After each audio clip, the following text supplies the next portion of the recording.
Yan, so kami, habang nagko-coffee, sabi ko, matry na namin itong sikat na Dubai chocolate from Abu Dhabi. Dahil galing doon ng aking sister na si Dr. Madeline, syempre, gusto niya matry namin ang sikat na Dubai chocolate. This is called Fix Dessert Chocolate. Yung nga natin talagang freaking incredible experience yung ma-experience namin. Nag-taste test na silang lahat, ang aking mga sisters, kami na lang ang hindi. Sorry. Okay. Okay, Okay. ikaw husband ang ma-open.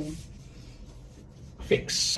Ayan, sige, pakita mo muna. Ayan, ganyan talaga itsura niya. Kasi nakita ko pati yung mga imitation, ganyan yung itsura eh.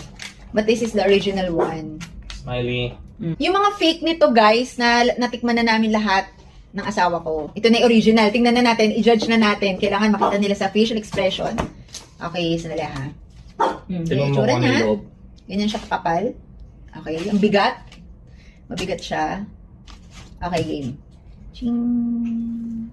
There. Kita nyo? Another. Ayan. Wow. Is that pistachio? Cheers. Cheers. First bite. First bite.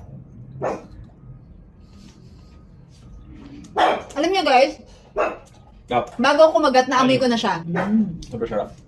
Sarap. Sige, kailangan may explanation tayo. Ayoko nila sa peanut butter. Hindi siya matamis. Hindi na. Parang may pagka pistachio. Pistachio. Ang sarap. Basta masarap. Sarap.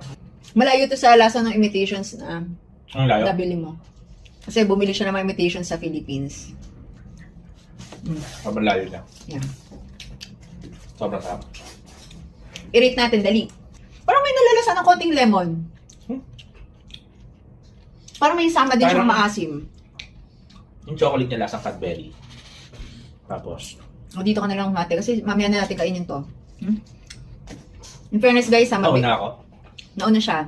Huwag na kayo magtaka. Ano na lang, ito na lang masasabi ko, mabigat siya o parang good siya hanggang mamaya. Since may coffee pa.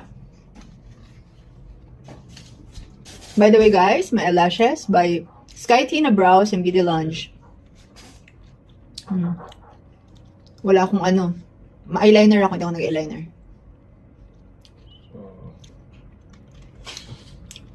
Hindi ko alam eh. Bawat kain, parang dun ko na nalasahan unti-unti naman yung sweetness. Pero yung first bite, hindi ko pa naman lalasahan yung sweetness. Hirap ma-identify no kung ano yung mga ingredients niya, no? Since ikaw yung mahilig sa chocolates, anong masasabi mo? Anong meron